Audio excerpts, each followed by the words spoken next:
यारों दोस्ती बड़ी ही हसीन है, ये ना हो तो क्या फिर बोलो ये जिंदगी है। मैं उनको 2-3 बार मिल भी चुका हूँ and I been very fortunate. बहुत कम लोगों को मौका मिलता है। शाहरुख खान साहब, और मैं जब उनको मिला था मैंने उनको बोला भी था कि सर आपके लिए एक गाना गाऊंगा। उन्होंने बोला yes yes why not. He is always very supportive, so he is the only person I relate with and connect with. मेरा पूरा ख़ानदान आर्मी, एयरफोर्स, नेवी में है, तो और मुझे भी बचपन से वही ट्रेनिंग मिली थी। मुझे वही एक प्रोफेशन पता था कि मैं आर्मी के लिए ही बनाऊँ, because I was good in sports, I was good in studies. तो बचपन से वही प्लान था। इट वॉज ओनली, और म्यूज़िक एक पैशन था, सिर्फ और सिर्फ एक पैशन। और ये मालूम था कि 25 साल की उम्र तक आप आर्मी ऑफिसर बन सकते हैं।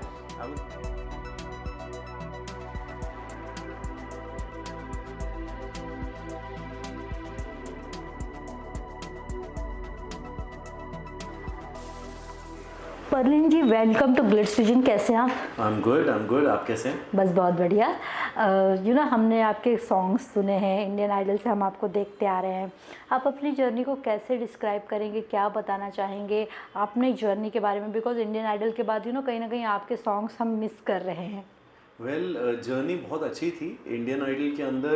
It was a magical journey कि हमने कभी सोचा नहीं था कि इतना बड़ा प्लेटफॉर्म मिल सकता है। बिकॉज बैक देन इतने सारे ऑप्शंस नहीं थे जैसे आजकल सोशल मीडिया है, फेसबुक है, यूट्यूब है। तब सिर्फ टेलीविज़न होता था, तब सिर्फ ऑर्कुट था। 2007 की ये बात है।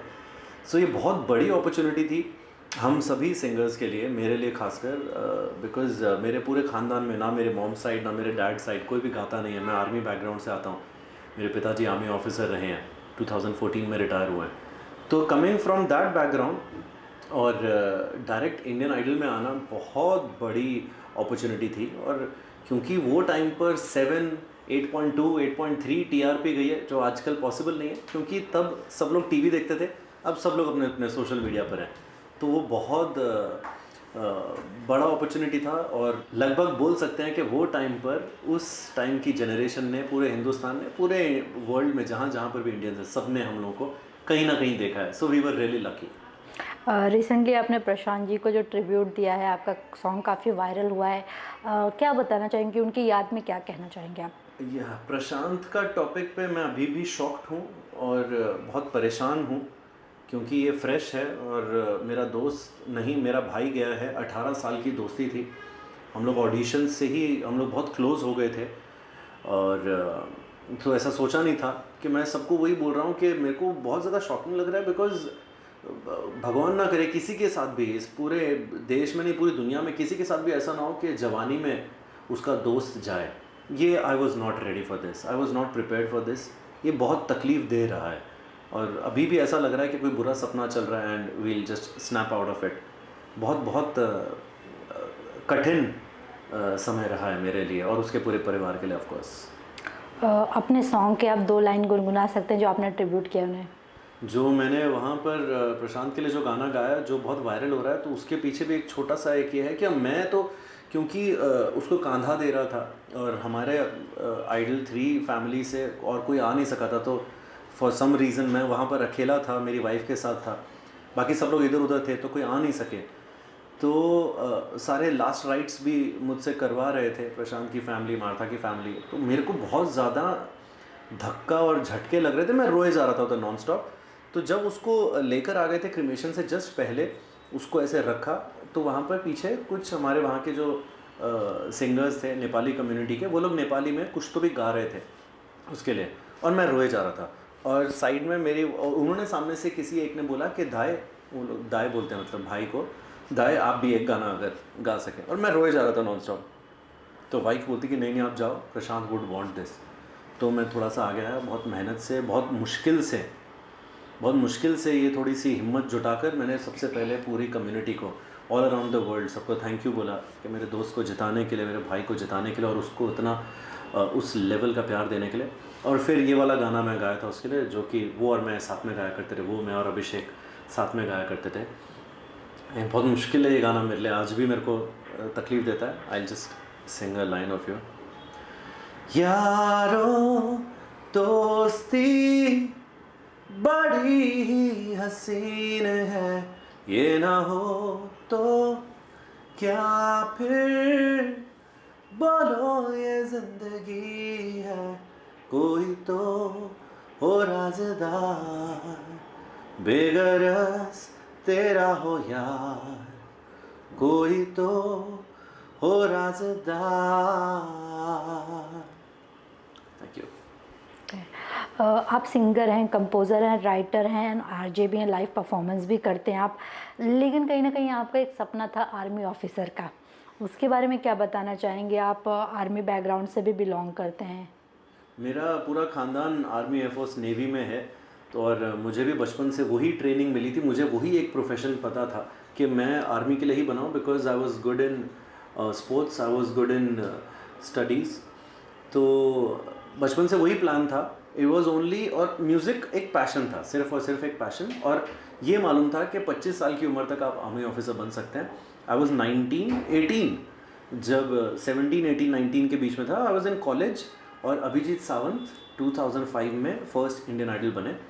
तब पहली बार मेरे को लगा कि म्यूज़िक को एज इस लेवल पर भी लेकर जाया जा सकता है, सिंगिंग को इस लेवल पर लेकर जाया जा सकता है, और उसको एज अ प्रोफेशन भी कन्वर्ट किया जा सकता है। That was the first time I felt, and dad से पूछा कि डैड ऐसे ऐसे करके मैं सिंगिंग में जाऊँ, इंडियन आइडल में जाऊँ। उन्होंने बोला बेटा जाओ। Little did my dad also know, little did I know कि सच में मैं उसके इतना आगे तक चला जाऊँगा, फाइनल्स तक चला जाऊँगा, और उसके बाद सोनी का कॉन्ट्रैक्ट मिल जाएगा और हम लोग इस बड़े मुकाम तक चले जाएंगे। ये ना मैंने सोचा था, ना मेरे पेरेंट्स ने सोचा था, but because I had age, मैंने सोचा ठीक है अभी है आगे टाइम, तो मैं आगे 25 साल तक तो आर्मी ऑफिसर बन ही सकता हूँ। But little did we know, हम में से किसी को भी अंदाज़ा भी नहीं था कि ये सच में एक छोटे शहर से आकर इतने बड़े मुकाम पर हम लोग आ जाएंगे। ये बहुत बड़ी बात थी मेरे लिए। आपने बहुत सारे लाइव कॉन्सर्ट किए हैं, सबसे बेस्ट मोमेंट या सबसे बेस्ट कॉन्सर्ट आपको कौन सा लगता है अपना? मेरा जो लाइफ का सबसे पहला कॉन्सर्ट था, सबसे बड़ा कॉन्सर्ट था, वो था इंडियन आइडल 3 के ही दौरान। जब हम लोग इंडियन आइडल 3 में जो भी लोग रिजेक्ट हो गए थे टॉप 10 में से, हम लोग 3-4 लोग थे, और हम लोग गए थे नेपाल। और नेपाल में एक फुटबॉल ग्राउंड में लगभग 15 से 20 हज़ार लोग, वो मतलब वो उधर पर कैसे होते हैं, फुटबॉल ग्राउंड के आसपास ऐसे छोटे थोड़े से पहाड़ी जैसे इलाके होते हैं, वहाँ पर दूर दूर तक पहाड़ियों के ऊपर भी लोग थे जहाँ तक नज़र जा रही थी। और वो मेरा बर्थडे था 15 सितंबर, आई कैन नेवर फॉरगेट, 2007। और वो टाइम पर मैं पहली बार स्टेज पर इतने सारे लोगों को देख रहा था, और जो एंकर थे उन्होंने अनाउंस किया था कि ऐसे ऐसे करके आज परलीन का बर्थडे है, तो 15,000 लोगों ने हैप्पी बर्थडे उधर साथ में गाया। तो मेरी लाइफ का सबसे पहला live concert was during Indian Idol, और वो भी नेपाल में, Kathmandu. So I can never forget that, मेरा first ever show. Rest is history. Okay, कोई ऐसा बॉलीवुड एक्टर जिसके लिए आप गाना गाना चाहेंगे, मतलब इच्छा है, दिली इच्छा? मैं उनको मिल चुका हूँ, मैं उनको 2-3 बार मिल भी चुका हूँ, and I been very fortunate. बहुत कम लोगों को मौका मिलता है, शाहरुख खान साहब। और मैं जब उनको मिला था, मैंने उनको बोला भी था कि सर आपके लिए एक गाना गाऊंगा। उन्होंने बोला yes yes why not, he is always very supportive. So he is the only person I relate with and connect with in every way. तो मुझे ऐसा लगता है उनके लिए मैं एक गाना ज़रूर गाना चाहूँगा।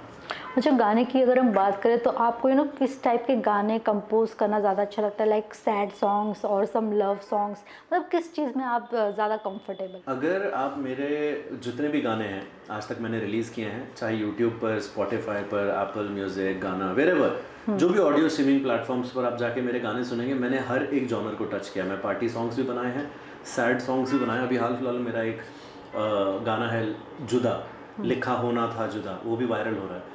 और यारों की यारी हम लोगों ने किया था साथ में। तो मैंने हर एक जॉनर को टच करना चाहा है। रोमांटिक सॉन्ग्स बनाए, पार्टी सॉन्ग्स बनाए, सैड सॉन्ग्स बनाए हैं, रीजनल सॉन्ग्स बनाए।